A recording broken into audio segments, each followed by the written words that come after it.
What is happening, people, and welcome everyone to In the End Zone UK. Thank you for joining us again on our weekly American football podcast. I'm your host, Dom, and today we will be looking back on divisional round games of the playoffs. Yep, that's it. Wildcard weekend is over and the divisional round is also now done. We head into the Divisional Championship games this week, NFC Championship and AFC Championship, with both teams fighting for a place in the prestigious Super Bowl. But before we get to that, we need to unpack all the action from last week, and trust me, it was a phenomenal week of football. Let me introduce you first to the other half of the In the End Zone team. Across the mic, it's my co-host. It's the one, the only, Big Dave. Big Dave, how's it going? Yeah, well, good. Great weekend of football, which we need to unpack. Yeah, I mean, some shocks maybe, which I'm sure our listeners cannot wait for us to describe. So. Definitely. This week was a incredible week of football. The playoffs are supposed to be good. They're supposed to be absolute heartbeaters, and that's exactly what it was. This week's episode I'm calling Playoffs Divisional Bonanza, because it was an absolute whirlwind of games that just kept on getting better and better and better and better to the final game, which was show-stopping, absolutely show-stopping. We had 3 of the 4 games in this playoff window that ended with game-winning field goals in the last few seconds of the game. And then the 4th game was even more dramatic than a game-winning field goal in the last 2-3 seconds. Didn't think that was possible, but it definitely is. It ended with an overtime win in the overtime window, and we'll break down all of those games a little bit later. But for now, we'll talk about a little bit of news in the NFL. A little bit of news in the NFL. We're saying goodbye to a veteran coach. A very, very good team. Sean Payton of the Saints has stepped down. 16 years at the Saints, Dave. Why has he decided to run off? Because their team is in absolute turmoil. I don't think he'll be gone forever. So this is more of a, we'll see in a bit. He'll be back. The rumors are he's going to be back he's going to go to the Cowboys, but we shall see. Yeah, I mean, the team is an absolute bobbin, isn't it? His worldy quarterback has gone, left him last year. Drew Brees. And it's left him with no answer at quarterback. How much is he in the salary cap? Over the salary cap? They're minus 73 million. So they need to clear £73 million worth of contracts before they can even do anything. So technically, they couldn't even draft people at the minute because it would just take them further over the cap. Do you reckon that's why he's decided to leave? Because he just can't see a way out without having to lose phenomenal players? He's probably too good to be a coach of a rebuilding team, and I don't know. Maybe he's old. He's too old to think that that's what he wants to do. He wants to be competing, I imagine. Mm-hmm. I mean, a lot of pundits have got him down as, you know, certainly top 5 coaches in the NFL currently, but one of the better coaches in the last 10, 20 years. Yeah, definitely. He's won a Super Bowl. And like I say, I think it's just too much work for him. He probably doesn't want to do that much work. I mean, it's him and a GM's job, I suppose, to decide who stays, who goes. But when you rip apart, the Saints team is literally so good. It's just missing a quarterback. But the reason it's so good is because they've been paying these people. They're basically paying people too much money. So. Mm-hmm. I mean, they made some questionable decisions in the off-season, giving so much money to Taysom Hill, who this season has been found out to be exactly what we said he was, Dave, which is, you know, barely even a running back in disguise of a quarterback. He's by no means the future for them at that position, but he's being paid as if he's Russell Wilson. I know that they restructured his contract to pay him more appropriately in terms of how much play time he gets. But irrespective of that, they've paid somebody who you just don't need to pay an awful lot of money.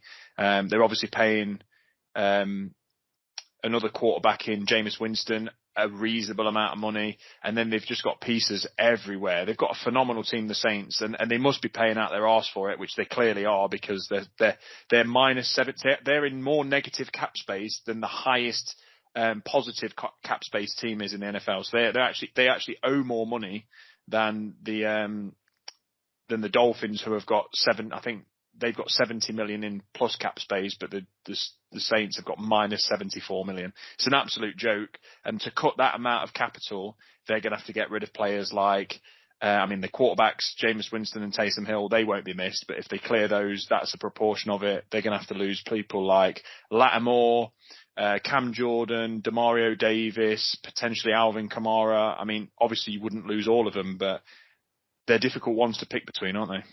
Yeah, I think you've got to keep Kamara, you've got to keep Michael Thomas, and try and keep your offensive line.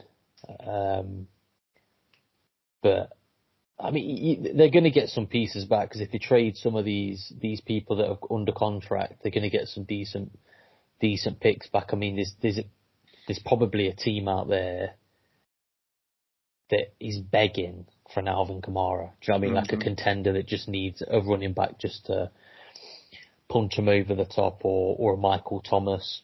So they probably can demand quite a little bit of compensation for him, but I don't know what they're going to do. Yeah.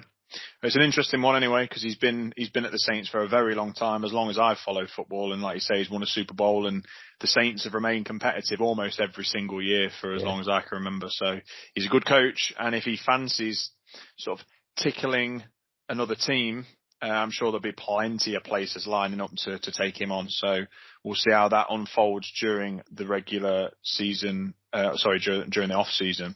Another piece of news, and I'll let you talk about it, Dave, because it involves your beloved Giants from New York. What have they been doing already, Dave? Making moves? We've got a new GM. Got rid of the old grotty one and got the Bills assistant GM. New general manager then, eh? Yeah, to hopefully guide the team into the future without crushing my soul every season. Joe Shane, we've got from the Bills. He's a young GM, first time GM, so let's see what he can do. And then we've interviewed the Bills offensive coordinator, the Bills defensive coordinator. We've interviewed, who's the defensive coordinator? What's his name? Falcons coach, Dan Quinn. Oh, Dan Quinn. Interviewed Dan Quinn. We're going to interview Brian Flores, who's recently been sacked by the Dolphins. Surprise sack, that was.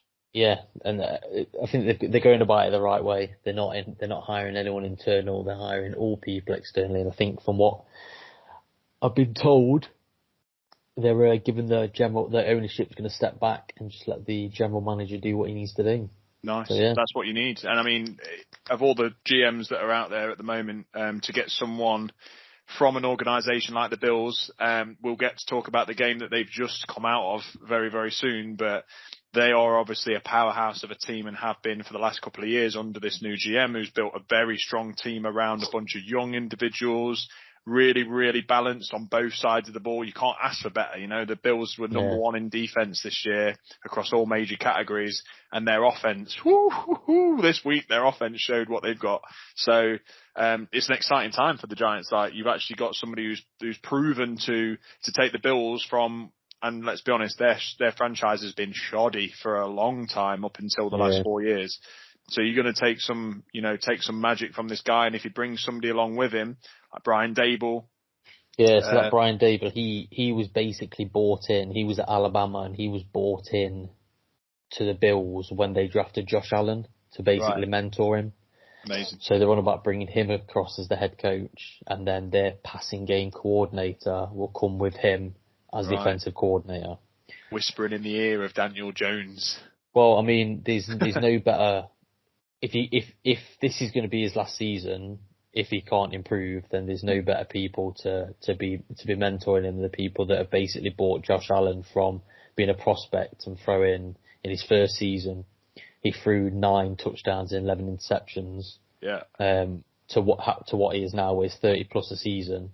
Yeah. And Daniel Jones has regressed from 24 and 12 to like 11 and 16. So, but we'll see what he can do, I think. And if not, then in a couple of years, the draft class is a bit better for quarterbacks. Get a new quarterback, and that's nice. what Well, it it's is. exciting times, and we've already come into some of the off-season moves that happen at the end of the season, even though we're not right at the end of it. So it's exciting to see these things happening straight away, with teams knowing that they don't want coaches, they do want coaches, they don't want GMs, they want new fresh blood, and I'm all about that in the off-season. Not wishing to get there too soon though, because we have got some stormers heading our way in the AFC and NFC Divisional Championship games, as well as what will be, I'm hoping, a sizzling Super Bowl. Moving away from that, we will go into our beloved segment. It will be one of the last times we do it, so we've got to make it count. We're going to slap or sign. So Dave, we're slapping and we're signing, and there's only a handful of games that we can pick from here. They were all fantastic games in their own right, some more exciting than others, but all had implications. So before we get to analysing them, I want to know who the standout and the slumpy players were in these games, and I want you to give me your NFC sign.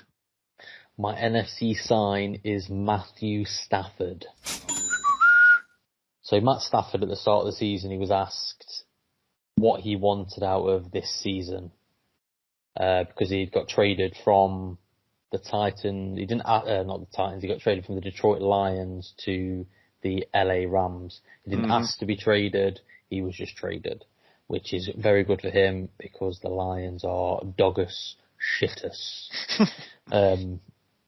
And he said that he wanted, when they asked him what he wanted, did he want a Super Bowl or anything, he didn't say he didn't want a Super Bowl, he didn't say he did want a Super Bowl, he just said he wants to play meaningful games and in moments that matter. And boy, did it matter this week. They were putting a shellacking on the Tampa Bay Buccaneers. Tom Brady, he had a bus slip, he was crying to the refs, he didn't have a good game. And Matt Stafford was just clutch throughout when it got into a close game towards the end, because his team kept fumbling. The ever faithful Amish maestro that is Cooper Kupp fumbled. Cam Akers was running with hands like JPP, with missing fingers, and there were balls going everywhere. Matt Stafford steadied the ship and got them to where they needed to be, to clinch with a field goal, I guess. But absolutely, he was great. He threw for 366 yards, 2 touchdowns, no interceptions, missed 10 passes. He was just great all game. Yeah, as steady as you need to be. Absolutely, and I mean, Matt Stafford has been one of those quarterbacks who sat with the Lions, and every year you look at him and you think, oh, you poor bastard. Like, surrounded by average players and people and personnel and GMs. And, you know, me and you have both said we've been waiting for Matt Stafford, even before we went to the Rams. Like, imagine Matt Stafford here or imagine Matt Stafford there. He's got a cannon, he can get the job done. And do you know what? He went toe-to-toe with Brady in this game, and fair play to the Brady man, the GOAT. It looked like he was about to pull off another one of his amazing comebacks. You know, he scored 24, 25 points in like a quarter and a bit to bring his team all the way back from 3 to 20 something down. And it just felt like it had an air of inevitability about it. You got Tom Brady, that laser focus. And I think the difference between the Rams this year and any other year is that in that moment, Jared Goff would have choked. He'd have seen Tom Brady coming and gone, the GOAT, charging at him. And Matt Stafford just stood in the pocket, absolutely let it sling to Cooper Kupp. Weirdly, I'm surprised how it went down because the defensive coordinator of the Bucs called a blitz on this play against Matt Stafford to try and get at him, to keep him out of field goal or even touchdown range. And Matt Stafford was the number one quarterback against the blitz in the NFL this year. Number one in terms of pass completion and passer rating. They dialed up the blitz and he dropped it in Cooper Kupp's hands with a single safety. It was phenomenal. Matt Stafford. That's why, isn't it? When you've got a good O-line that can keep you upright, and then you've got just receivers that can just catch the balls. Mm-hmm. Got a tight end that's done bits this year, so no, he's.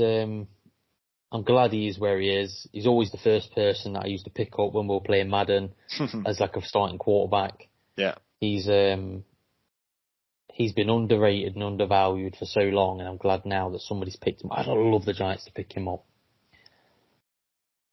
Definitely. It is what it is. But yes, 'tis the man.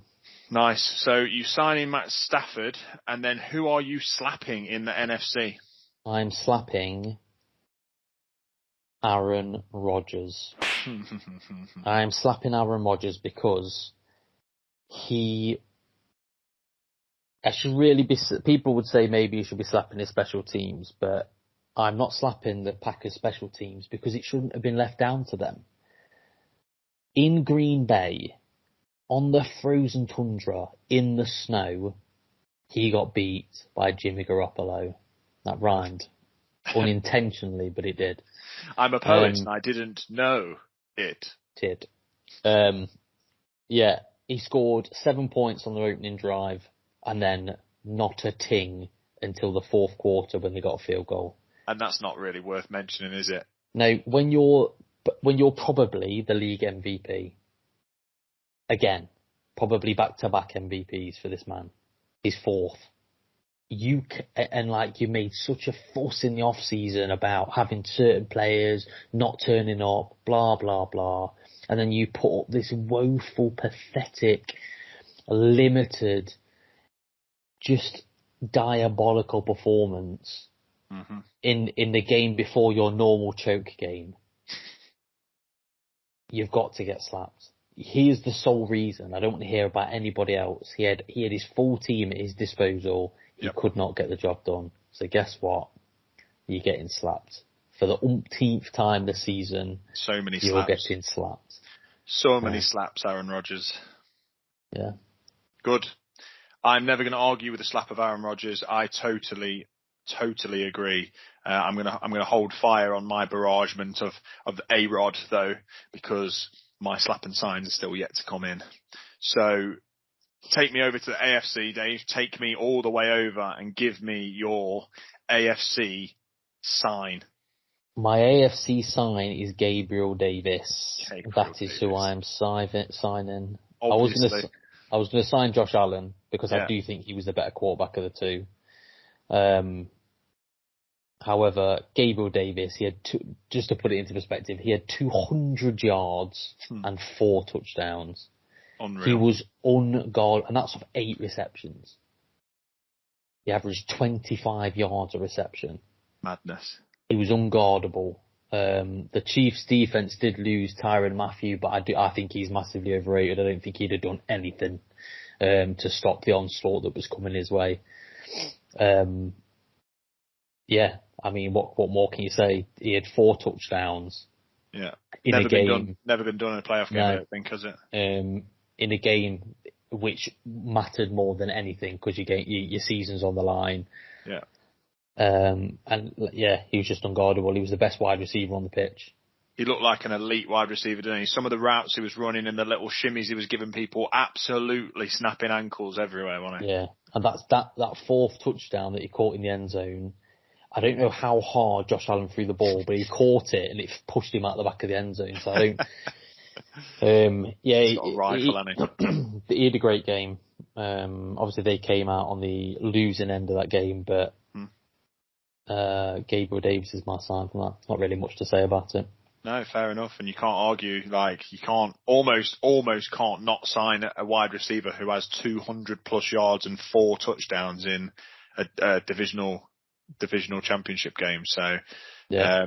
Absolutely fair play to him. He did everything that he needed to do to help his team try and win that game. So, good sign. And on the flip side, who you be slapping, boy? I'd be slapping the worst quarterback of the weekend, Ryan Tannehill. Fair. He was so abysmally poor. So the Titans had the easier of the three AFC opponents that they could have had. They were facing the Bengals, a young team, not been to this stage of the playoffs in a long time. First time the quarterback, I think first time like 50% of the team had even been to this stage of the competition. Yeah. And on his first throw, he threw an interception. He threw a further 2 interceptions in the game, giving him the total of 3 interceptions, 1 touchdown. He was pathetic. He is the entire reason their team lost. Yeah. Derrick Henry was coming back off a broken foot. I think he's playing with screws. I don't care about what he was playing with, what injuries people are playing with. If you're on the field, you're fit enough to play. And Henry did nothing. That was it. It's not Devontae Foreman, is it? It might be Devontae Foreman. He had Foreman. Derrick Henry had 62 rushes for 20 carries for 62 yards. That Foreman had 4 carries for 66. So they were getting the run game going. But Tannehill, in a game where you're behind, you need to throw the ball. He's just not got it in him. They need a better quarterback there. A better quarterback with Julio Jones. So bear in mind, he threw 1 touchdown and 200 yards with Julio Jones and AJ Brown on the team. Yeah. It's not good enough. It's really not good enough, and you've hit the nail on the head there, which is, as we both specified in the last podcast, we expected the Titans to go down, which means they need to rely upon Tannehill to throw that ball. And when he is their sole option, Derrick Henry, bad foot or not, clearly wasn't getting the production out of him that they usually do. That falls on your quarterback, as most teams generally. To score touchdowns, it falls on your quarterback. There's only a handful of teams, Titans being one of them generally, that don't need their quarterback to put points up. But in this instance, they did. The Bengals have got firepower. They used it, ish. And Tannehill threw some costly turnovers, and turnovers do not win championships. Nope. And that's so that is that from me. Nice. Over to you. Give me your NFC slap. My NFC slap is Green Bay. Green Bay in general. Not necessarily the place, although it probably does need a slap. But the Packers. So I'm slapping the Packers across the board. Not the special teams, not Aaron Rodgers, but I'm slapping the Packers. Green Bay went into this game. They had won 13 and lost 4. The Niners had won 10 and lost 7. So the Packers were by far the better team. They were the number 1 seed, having had a rest week, and the Niners had just come off an absolute battle to get into the divisional round game against the Cowboys. And the Niners just took it to them. And it's not as about the Niners, I don't think, this one, which is why I'm slapping the Packers. But the Packers just crumbled on every side of the ball, every side. Offense, defense, special teams, coaching. And I'm slapping them because now look at them. This was the year for the Packers, man. Like, as you said, Aaron Rodgers spat his dummy out at the start of the season. I want my mates. Please sign Randall Cobb. I want to be paid this. I want that. I want to call my own plays. All this shit. I'm vaccinated, but actually I'm not. All this shit. And they still couldn't get the job done. 1 game shy of where they usually choke in the NFC Championship game. And that's just embarrassing. They were at home. They haven't lost a game this season at Lambeau. And the Niners roll in with a pathetic Jimmy Garoppolo, FYI, turbo turd, but a very stout offensive line, defense, special teams, and they get rumbled. So I'm slapping them because they managed to put 10 points up all game. They were beaten by a team that only managed to put 13 points up and only scored a touchdown on special teams. It's a poor effort. It's a poor showing. If you look at the Packers team on paper, phenomenal. And for Packers fans out there, they don't know how lucky they are to have some of those players on their roster, and it's not going to last long. Packers are in negative cap space this year. This is why I'm slapping them, because they've fucked it. This was the time to win a Super Bowl, and they haven't done it. And so if they can't win one this year, Rodgers, please leave. I don't like you in Green Bay. I might like you a little bit better somewhere else. And then that will leave Green Bay to flounder around the team that they've then got, trying to make things work. Matt LaFleur will start to really show what kind of coach he is as the most winningest coach in the last 3 seasons. Of course he is. Yeah, MVP caliber quarterback, defense that's absolutely ruthless, offensive line, running backs, the best wide receiver in the league, undoubtedly. It's just you wait. I can't wait. No, it's bollocks. The Golden State Warriors in basketball, they had the same thing. Steve Kerr had won 280 games and lost 30 in his career because he had fucking two of the 4 best players in the league on his team. When one of them left, the other one got injured. I think he won 11 games the next year and lost 70. So they don't mean shit. Your team's amazing. You're over the salary cap. Have guess what? You're losing your quarterback. You're losing your star wide receiver. You're probably losing one of your running backs. Yeah. Enjoy mediocrity. It's great. I'll tell you how to deal with it. So that's it. So the Packers are getting a slap. Green Bay. Good. Who are you going to sign? I'm going to sign from the NFC. It was nearly Matt Stafford, but you beat me to it, picked me to the post. So I'm going on the other side of the ball. I'm signing Aaron Donald. Yeah. Yeah. His presence wasn't one of those that lights up the stat sheet in this game, but he just kept bullying the defensive line of the Bucs, which is not an easy feat. It's not an easy feat. They're probably top 3 offensive lines in the NFL. Don't know what statistically they are. They might be number 1. But they're definitely top 3 offensive linemen in the NFL. And Aaron Donald, he only had 1 sack in this game. 1 sack, 5 tackles. But that's enough to make your presence felt. He had numerous pressures, got in Brady's face. Brady ended up with a bus slip, as you said, coming out the bottom of piles. And Aaron Donald's just one of them players. They account for him. They double team him. And so it opens everything else up. So Von Miller had a sack. Leonard Floyd had a sack. They were all queuing up basically because Aaron Donald was just being double teamed. And even when he's double teamed, he still gets to you. Constant replays of him just powering through offensive linemen and running backs and pancaking them. He is a physical beast, Aaron Donald is, and they're so lucky in LA to have him. He is a unique, once in a generation player in his position. I'm not quite on board with a lot of people say he's the best all-round football player irrespective of position. I don't know about that. He's very, very, very, very, very, very, very good. But I don't know if he's the best player in football, or ever. But he's definitely always up there in contention for a player of the year or defensive player of the year or whatever. And he just made Brady's life a nightmare for 3 quarters until the GOAT decided to switch it on. So it's going to be a sign for Aaron Donald, and I think that he will be a linchpin in them taking on the Niners this week. If he can get in the face of Jimmy G and force some mistakes, Jimmy G is not good under pressure. They can scheme around Donald for sure, and they will. But Donald's getting a sign. Who do you think would be the best player in football? All round. The best all-round player in football. Yeah, because that's basically what they say Donald is. He's.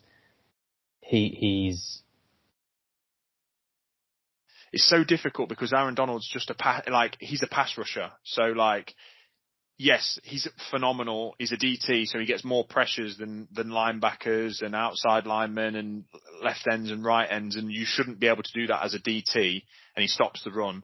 So yeah, but I mean, I would even give more credit at the moment anyway in football to like TJ Watt, because he can get sacks, and not only does he get sacks, he gets strip sacks, he gets interceptions, he makes a lot more tackles in the open field. So there's that. You know, I'd probably say that he probably would be up there. I think he's a more dominant linebacker than Donald is. Donald is as a DT. I don't know.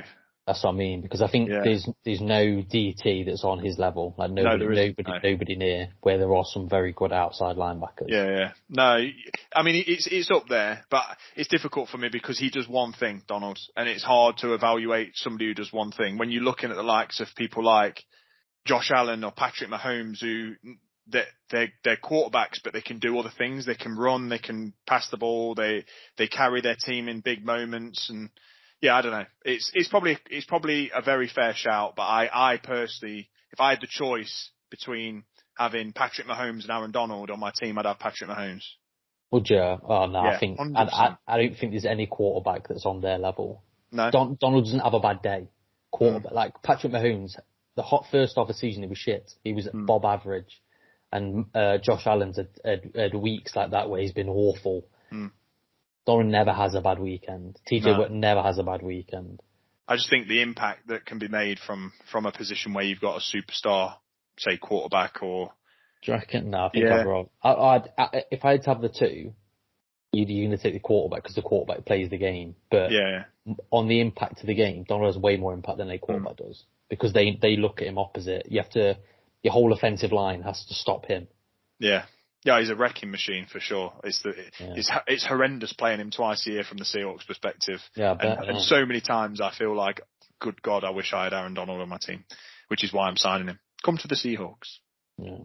All right, who are you going to sign from the way you needed to ask who you're going to sign from the AFC? Could be any more predictable than the fucking squeaky haired or squeaky voiced, perm haired, gimpy brother, stupid as fuck wife, Patrick Mahomes. I'm doing a double sign in this one. In the AFC. Can't do a double sign. Can I not? Okay, Pick well, one.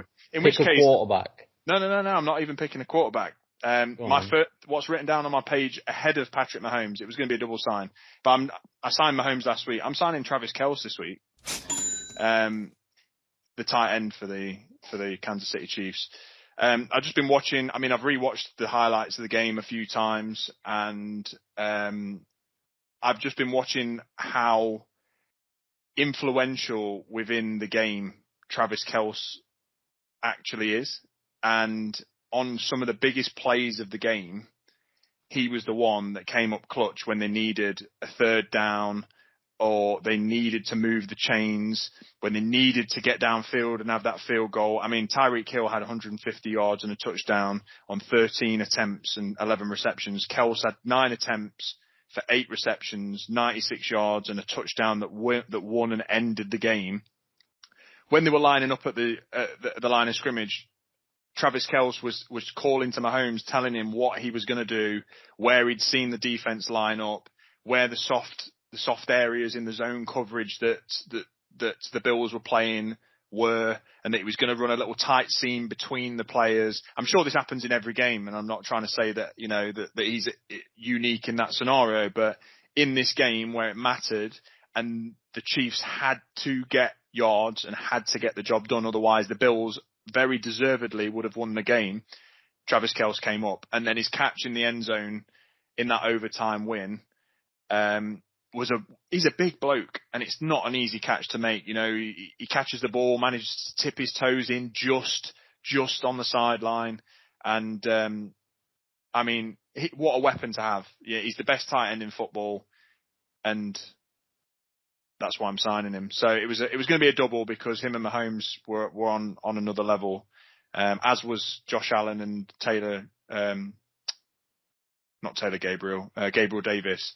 It was just a spectacle of players that were playing at the top of their level, and I'm stabbing this one and going for Travis Kelce. Yeah, I think he's the difference. He's the difference between them teams. If the Bills had Gronk, or not necessarily Gronk Kittle or Kittle or somebody of that, like an elite top 2 tight end. Mm-hmm. They'd be a completely different beast. You take Kelsey away from the Chiefs, and they're a completely different team because he's not got that safety blanket. And I think that ultimately was the difference. That was the difference in the game at the end of the day, because you can match wide receiver for wide receiver. Yeah, you take Tyreek Hill out, take Gabriel Davis out. Diggs was nowhere to be seen, so he was a non-factor. What was the defining factor? Yeah. Kelsey. Yeah. And he was clutch on them that final drive down the field. I think the Bills lost it more than the Chiefs won it because they played they needed a field goal to take it to overtime. Stop them getting the field goal. Play 2 deep safeties so they can't get the ball over the top, and then man up double team on Kelsey, and you stop them getting them 15, 20 yard plays, which they needed 2 of them, and then a field goal range. Butker's a good kicker. And then at the end, you line up Matt Milano on Kelsey. Yeah. Who's going to win that? Do you know what I mean? Like, what a stupid, the safety's obviously bottled it because he's gone with Tyreek Hill or whoever he's covering. Yeah. And you've left Matt Milano on an island with Trevor and he's gonna lose that battle every single time. He loses that 100 out of 100 times because Kelsey is a far better tight end than he is. Far better tight end than he is a coverage linebacker. Yeah. And faster, bigger. Yeah, so much quicker. And he knows what he's doing. That's him week in, week out, you know. And I think, it's just such a ridiculous play at the end for him to win it. They do deserve it, the last play. I just think that if they'd have schemed a little bit better, then you could have probably cut that out a little bit, leave a safety high, and you completely cut that corner of the end zone off. Yeah. But yeah, no, he's obviously a phenomenal player, and deserves a sign as much as anybody else who played in that game. For sure. Who are you gonna slap from the AFC? Okay, so lastly, I am slapping. This is a weird one. I'm slapping the Bengals offensive line. Yeah. Yeah. I mean, the Bengals won, and it was not a flashy win, so to speak, against the Titans, but Joe Burrow got sacked 9 times. 9. That's a playoff record, a team record for the Titans. Sacked 9 times in a game. He wasn't running around like a twat either. It wasn't it wasn't like Kyler Murray or Lamar Jackson, or Russell Wilson sometimes being sacked. He was stood in that pocket, ready to fucking sling, and that's what that man does. He's fucking phenomenal at it, to his detriment at times, clearly last season where his legs snapped in off. But you can't put your quarterback through that kind of turmoil when you're in the playoffs. Every game matters, yes, and put it all out there on the line, but leave the man some fucking skin. Leave him some skin in the game to be able to play the next one if you're going to win, because he got absolutely beat down by the Titans defensive line. And Titans defensive line's good, don't get me wrong. You know, Harold Landry and who's the big guy in the middle? Simmons, class.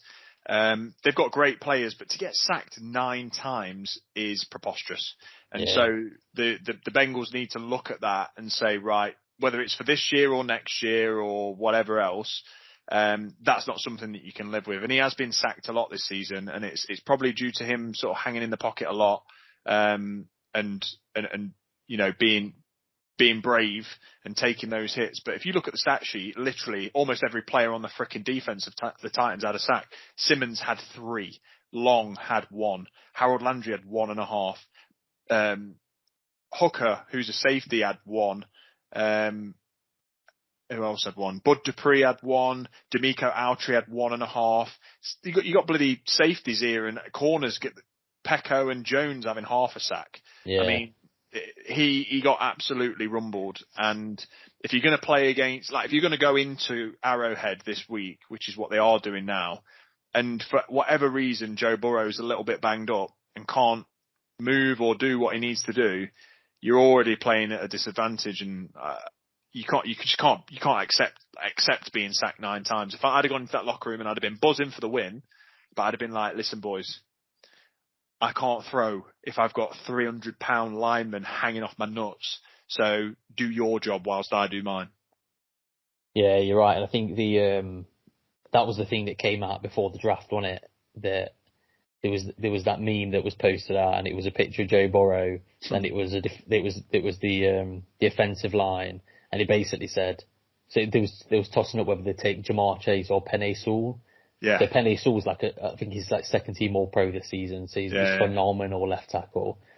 And it was like Joe Burrow, Penei Sewell, and it was him throwing the ball, and then like a little stick man saying anyone, or Joe Burrow, and then anyone for the offensive line, and then him getting sacked, and then Jamar Chase at the top. I think that's what, and I've said this, and I'll say this again later on when we talk through the games that are coming up. The Bengals, I don't think this is their year. I'm going to pick them later, I think, but I don't think it's their year because they need to go through the pain of like losing before they can win. Yeah. The Bengals, I think this off season will go out and they're going to get some staff defensive line. They're going to pay for it because they've got the money, because they've got so many rookies. That's all they're missing. Got a quarterback in it. Yeah, so. That's all they're missing. They've got great wide receivers. Definitely. So that was my final AFC Slappington. Sweet. Good stuff. So we move on and we go into our playoff on the clock. This is where we look at all the games that were played this week, and there were only 4 of them. And we have a look at the biggest moments, the best parts, the scores, and the ones that advance into the conference championships. So the first game of the week, Dave, was the one that we've just been talking about with Joe Burrow, and it was the Tennessee Titans, the number 1 seeded, 12 wins and 5 losses, taking on the number 4 seeded, 10 wins and 7 losses, Cincinnati Bengalis. This one finished Bengals 19, Titans 16. Yeah. How did that happen, Dave? The Titans have got a shit quarterback. Yeah. That's the difference. And they, in a game that was so tight, was basically won with a walk-off field goal. The kicker said to the backup quarterback as he was warming up, he kicked 2 warm-up field goals, then walked past the backup quarterback and said, guess we're going to the AFC Championship round then. Then walked on the field, kicked a field goal to win the game and walked off. What a baller. He's a rookie as well, isn't he? Yeah, he is, yeah. He's got What's his name? McPherson. Yeah, he is, yeah. McPherson. Yeah, I mean, what a way to end it, walk-off field goal. But in these sort of games, if you look at all the games, they were all tight because all the teams are good that are at this standard. And the difference between good teams and bad teams for this particular game was the quarterback. Yeah. If the Titans have anybody else other than Ryan Tannehill, if they got Kirk Cousins, they win that game. Yeah. No, I agree. I do agree. I mean, Tannehill had 220 yards, as we know, after you slapped the bitch off his face. Of those 220 yards, 142 of them went to AJ Brown. Yeah. Who the hell did anything else? Nobody. No. You got another 80 yards off the rest of your offense. Pathetic. And yeah, it's just no good. And that AJ Brown, like, he's a specimen. Absolute beast. Yeah, he's a stud, mate. He is. Yeah, 150 yards off 5 receptions and a touchdown. Like, he can't have done any more. Tannehill just needed to spread it out. Get Julio in the mix. Get other players fucking going. But Burrow threw for another game where he throws for 350 yards. But that didn't matter. They had, 4 field goals in this game and only 1 touchdown, which was a little outside run by Joe Mixon, the running back. And And that's all that needed to be done. 19 points was enough to tumble the Titans because they just couldn't get anything going on offense. And the Bengals advance into the AFC Championship game, which is crazy considering where the Bengals have come from. Yeah, and I think obviously we're going to go and talk about the Packers in a minute who lost, but that's both number one seeds gone. And I don't think that being the number one seed is as good as what everyone thinks it is. Yeah, it's a week to make you rest, but it's also a week to make you rusty. All these other teams have played and they're locked into the playoff sort of like vibes. Yeah. You come in cold. Yeah. They've got your asses beat. Agreed. So the Bengals advance and they are going to Arrowhead to play the Kansas City Chiefs in the AFC Championship. The next game, as Dave referenced, was on the Saturday night. The Green Bay Packers, the number one seed, 13 wins, 4 losses, taking on the 6th seed San Francisco 49ers with 10 wins, 7 losses. And this finished Green Bay 10. San Francisco 49ers 13. Game Niners. Yeah. I think the Saturday games were so, I don't want to say they were poor, but they were so underwhelming when Sunday rolled around. Yeah, but I mean, even before Sunday, Sunday didn't have to be much to be better than Saturday. That's true. Because we were expecting Derrick Henry to come back and just run the life out the Bengals, run them out of the stadium. We're expecting Aaron Rodgers to absolutely take a dump all over the Niners, who were shivering because they're out of California and they're running on the frozen tundra, getting scraped knees. The polar opposite happened. Yeah. It was just so underwhelming that when Sunday rolled around, golly. But came off. But, the Packers, game was terrible, wasn't it? Yeah, it was. It was awful. I think we both said, didn't we, that when the Packers scored on that first drive, I was expecting them to put 40 points up. 100%. There was nothing the Niners could do. But then after that, neither team could do anything. Mm-hmm. Crazy. No, exactly what you said. Literally, opening drive, Aaron Rodgers marched them down the pitch like it was him playing against a bunch of 13-year-olds. And I thought, oh God, Niners, you are in so much trouble. And I definitely thought it would be a 40 burger at minimum. And that was the last time that the Packers scored a touchdown on the opening drive. Crazy. Unbelievable. The Niners were shut out for the first half. No points first and second half. And then their only points came, and this is a little bit, you take your opportunities where you can get them, but the only touchdown for the Niners came on a blocked punt that managed to squirm its way left towards a bunch of Niners players instead of going towards any Packers players, scooped up and scored by a bloke who I've never heard of in my life. And that was the well, it wasn't the difference, but that was the way in which they tied the game up. And then it came down to who's going to be able to get into field goal range. And the Niners ground and pounded it to the point where they just got close enough. Game winning field goal, 3 seconds to go, slot through the posts. With a punts get blocked. There's probably a punt blocked. There's definitely a punt blocked every weekend in football. Pretty much. Why did they not stand another 2 feet further back? I don't know. They were close to the goal line. They were. But he took ages to get that ball out.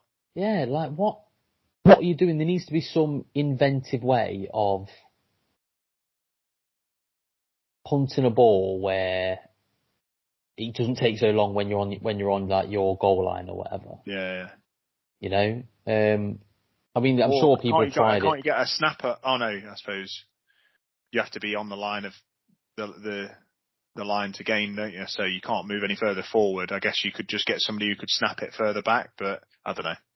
Yeah, it just seems very random that it happens so often, and there's just no. Yeah, it's definitely not the way that you want to lose a playoff game. That's for sure. But that doesn't come down to it, like you said earlier. You can't blame the special teams. You can't just say, oh, they should have done this. Rodgers, the MVP, more likely 2 years in a row, couldn't put more than 10 points up, and he had everybody that he needed. Everybody. Yeah. Aaron Jones, he had Devontae Adams, Randall Cobb, all of his weapons, Equinemius, he had Alan Lazard, Tonyan, all healthy, all ready to go. And the Niners defense is good. It ain't that good. It's not 10 points good in the middle of freaking Green Bay. Yeah. So that was it. Niners beat the Packers, advance to the NFC Championship again. They love that spot. Been there very, very often in the times that I've been watching football. And fair play to them. We move on, Dave. We move on. We move to Sunday night. The Sunday night games that we both knew on paper were going to be the barn burners, the roof toppers, the explosions, and that's exactly what they were. Coming off the back of that Saturday, the snoozy Saturday, we went into the Rams, taking on the Bucs, Tom Brady taking on Matt Stafford, LA taking on Tampa Bay. The second seed against the fourth seed, both teams with 12 and 13 wins apiece. This game finished with yet another walk-off field goal from the Rams. 30 to the Rams, to the Buccaneers 27. What a game. What a game. It looked like it was buried, looked like it was dead. The Rams scored 10 points in the first quarter, 10 points in the second. That was 20 points to the Buccaneers 3. And I think it was even another 7. It should have been 27-3 at half time. Yeah. But they failed to convert on it in the end. But yeah. And then Tom Brady just decided to try and switch it on. And he did. Tom Brady did everything he needed to do at the end of that game to get the Bucs back in contention. He scored 24 points in the third and fourth quarter. And it just was not enough. Matt Stafford, 366 yards and 2 touchdowns. Tom Brady, 329 and 1. What was going on there, Dave? How did it end up just not being Brady's day? Well, their offensive line's completely battered in it. Jensen, the centre, he was injured, but I think he played on Tristan Wirfs, who's their like all-pro left tackle or right tackle, whichever side he plays. He was out and missed the whole game. And obviously he's not got Godwin, he's not got Antonio Brown anymore. And I think that was the difference last year. They had that everybody was healthy last year. Didn't have any injuries going in, and other teams were injured. So it just comes full circle, doesn't it? Like I say, the more times you go to you're playing these longer seasons because you keep going to the playoffs, the more injuries people get because they're playing extra games. Mm-hmm. And I think it's just come back to bite him in the ass. He threw 54 times. He had to, didn't he? Because the team were behind. Leonard Fournette, I think, he's equalled, the second, like a record for a touchdown in 8 consecutive postseason games. He gets 2 in this game. Yeah, I think he's like second with that. I think somebody's got 9. I think it might have been a cowboy from like the 90s or something. But the Rams were the better team. They should have shut it out and put it to bed early, but like I say, the 4 fumbles, kept the Bucs in it, gave them short fields, and that's basically the reason that it was close at the end. It shouldn't have been close at all. But like I say, 4 lost fumbles. That's crazy, isn't it? Like as a Rams team, you should be looking at that and thinking, hold on a minute, how on earth did we even give them the chance to potentially come back? Like that's not normal. 4 fumbles in a game is not normal. So yeah, that's the reason it was close. Brady took advantage, capitalised as he should do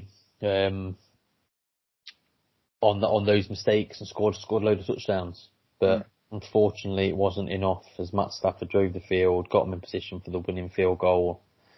They kicked it. Enjoy the off season, Tom. Yeah, it's been a while.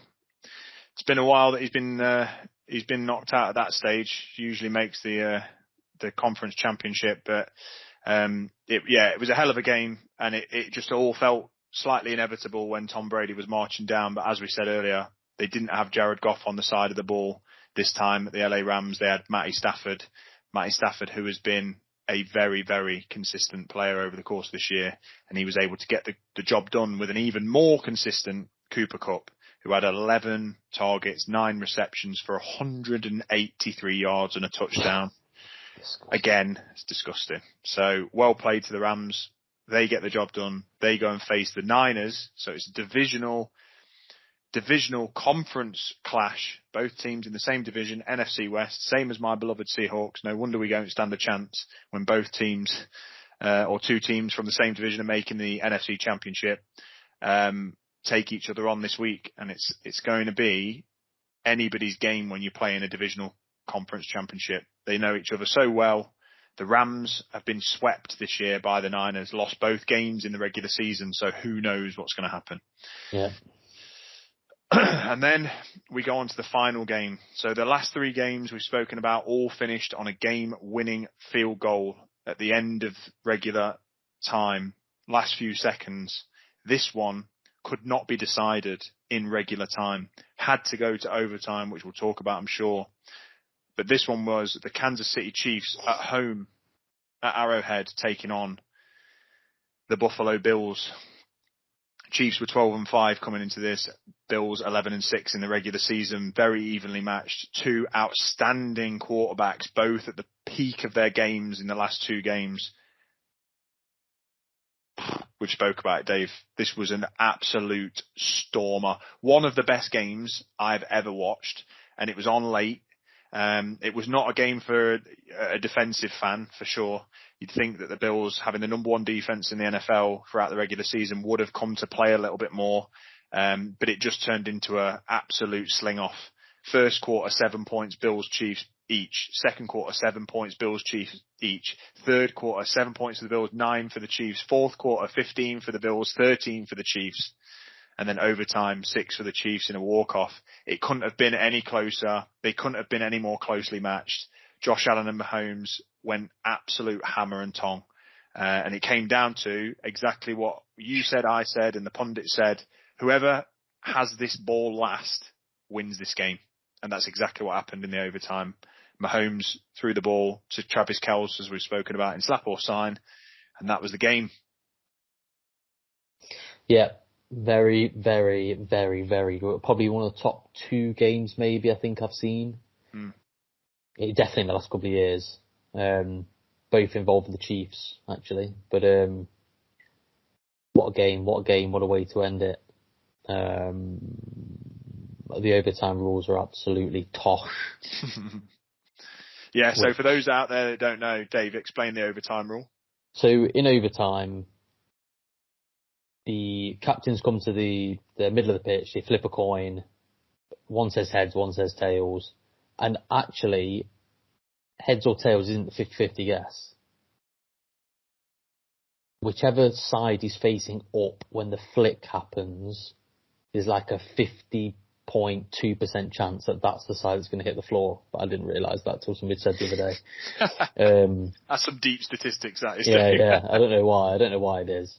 But anyway, whoever wins the coin toss will normally elect to receive, or it definitely will always elect to receive. And then if they score a touchdown on the opening drive, the game's done. If they score a field goal, the other team will have an opportunity to match the field goal or score a touchdown. If they keep kicking field goals or they keep punting to one another, eventually the game ends in a draw. Or in the playoffs, it will just keep going until somebody scores a touchdown or scores a field goal or time runs out or whatever. It is baloney. Because the overtime rules in every other sport, American sport, well, I'll just talk about basketball. So basketball, basically, there's no draws in basketball. So they will play overtime until somebody wins. At the end of each 5-10 minute quarter, whatever they play, if it's drawing, they will go into overtime 2, then overtime 3, 4, 5, 6, 7, 8, 9, 10, whatever, until there is an actual winner. And that is how it should be, especially in the playoffs. And I've got some stats here as well. Okay. So So overtime games in football, there's been 163, including the playoffs. Teams that win the coin toss have won 86 of those games. 67 have lost, and there have been 10 draws. Mm-hmm. There's been 11 overtime playoffs. So in the playoffs now, there's been 11 overtime playoff teams. The teams that have won the coin toss have won 10 of those 11 games. Wow. The one team that didn't win was the Saints when they got butt fucked by the Rams. No, the blatant pass interference. Where he basically rugby tackled him. Yeah, so it should be basically 11 for 11. Yeah. And 7 of them 10 teams have scored a field goal on the opening kickoff. So 7 out of 10 times, the first team has got the ballers. And it just proves that the overtime, not only the overtime rule was bollocks, but in overtime, in the playoffs, they should just keep playing until somebody wins. Because who wouldn't want to see more of that, just constantly going? I'd watch another hour of that game. Yeah, no, for sure. I think it needs to be something along the lines of you play 15 minutes, another 15 minutes overtime as basically another quarter. You play another quarter, and at the end of that, if there's still a draw, then you go into another 10 minutes or something like that. I don't know, but it needs to be timed as opposed to score first. Like an instant score is a hell of a way to get knocked out. It's not really fair. You know, it's happened to the Seahawks before, and you're fuming when it does, and I'm sure it's happened to the Giants before, and it's never fun. But especially in the playoffs, where in this game it was anybody's game. Allen probably played, as you said, the better of the two quarterbacks on the day in terms of just more efficient, and so he probably would have got the job done just the same. And you got to give these guys a chance. Part of me also does disagree in the fact that some teams are built and succeed on their defense. You know, many teams have been to the Super Bowl. You know, Broncos when we played the Broncos, in fact, and the Seahawks, their strength to get to the Super Bowl was having an unstoppable number one defense that you just could not score on. In those scenarios, you probably would put your defense out there first if you had the choice. But very rarely in those scenarios. But it still opens that potential to say that the defense should step up and they should be able to do that. You know, the Bills had the number one defense, but in that game, as you rightly said earlier, Dave, is that the script changes in a game, and if you've got somebody firing on all cylinders on offense and their defense has done nothing, then they come out to go on offense. All the hype, all the momentum is with their quarterback and their running backs, etc., and makes it a lot harder. So I'd say that I do agree that to make it more balanced, it should be an extra amount of time. Historically, it's not been that way, and you do have to put some onus on your defense. They are a team. You know, your defense are a team at the end of the day, just like your special teams, just like your offensive. You've got to be able to say you should have got the job done, but it's Patrick Mahomes. Yeah, but the whole game of football is built on fairness, and that's why it's so much better than like football as we call it over here, because there's financial fair play. But it's not really fair, is it? Because a lot of teams have got more money than other teams, and they get all the best players, and that's just the way it is. Mm-hmm. In American sports, especially American football, if you are the shittest team, you get to pick the best player coming out of the draft. It's fair, yeah? There's 3 phases of the game. There's offense, there's defense, and there's special teams. When you are only giving one of them an opportunity in overtime, it's not fair compared to, because like you say, if the Bills defense played Patrick Mahomes for 17 games, they wouldn't be the best defense, would they? No. And the same as the Chiefs. If the Chiefs played Josh Allen for 17 games, they wouldn't be the best defense, because you're going to get shit on because they're so good. Yeah. They need to change it, because it's just. Yeah, I agree. Ultimately, Mahomes might still have won, and they were having this. As we were saying earlier on, weren't we? When the Falcons were 27 up or 28-3 up on the Patriots, and Tom Brady came back to take to overtime. Who won the coin toss in overtime in the Super Bowl? Yeah, Patriots. Tom Brady did, and Matt Ryan, who was the league MVP, never got an opportunity to try and win that Super Bowl. Mm-hmm. The year the Chiefs won it, Mahomes was the league MVP. who got the coin toss? The Patriots. So Mahomes never got. Obviously, they're playing Tom Brady as the GOAT, you know. Yeah, He just drives down, scores touchdowns. But that's the only rule that really sucks. There's loads of rules actually that suck in the NFL, but that one, it just didn't seem like the best way to end that game. Yeah, no, I feel you. And I do agree, because it was such a tete-a-tete, such a slanging match between the two quarterbacks. I would have loved to have seen it go until eventually, you know, either the defense steps up or they make a mistake or whatever. But it was phenomenal. And for those who have not watched it, you know, I spoke to my dad yesterday, Dave, Big Steve, and I said to him, look, if you want to go watch a good game of football, just go and log into NFL on my Game Pass or find it on YouTube and watch this game. And he messaged me saying, like, what on earth? You know, like, Patrick Mahomes had 13 seconds left in regular time to drive the ball down and get a field goal. Yeah, they had 3 timeouts, which is fair enough, which means they can stop the clock 3 times if they wanted. They ended up stopping it twice. But that's ridiculous. It's ridiculous. Like, everyone made a huge deal out of Rodgers when he had like 38 seconds to do the same against the Vikings in regular season earlier. 13 seconds is fuck all time. In the game of football, it's nothing. If you miss a pass, 6 seconds off the clock. You miss another one, 6 seconds off the clock. You got a second left. You had to not only make the passes, but make them so that they were far enough downfield to get the field goal. And as you say, the Bills played too soft on that drive when they should have come at Mahomes, and tried to make him get rid of that ball super quick, because he needed to throw it 30 yards for it to be relevant. Yeah, exactly. You completely take that out of his hands when you're rushing the pass when he's got to throw the ball a little bit shorter. It's just. Yeah. If they could have that back, I'm sure they would. Yeah. Credit to both teams in that game, because either team, you know, that should have been the AFC Championship game in my eyes. Should have been the final for getting to the Super Bowl, because now you've got the Bengals. In fact, we'll stop there and we'll move on. But that was it. The game of the week, potentially. In fact, it was probably in my eyes the game of the season so far. Easy. Yeah, 100%.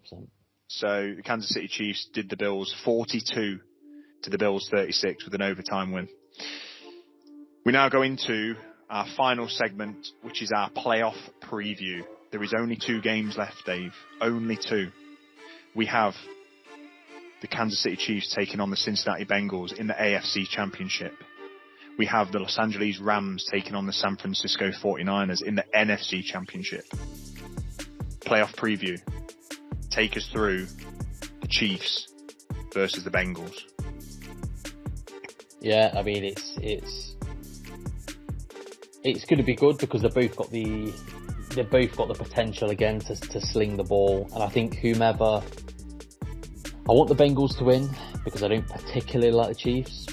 And if I had to pick a team to like out of them, I suppose I prefer the Bengals, especially this new Bengals team with Burrow and Chase. I think they're a great combination. They're very likeable. And I think the Chiefs have lucked out a little bit with. I don't want to say they've lucked out.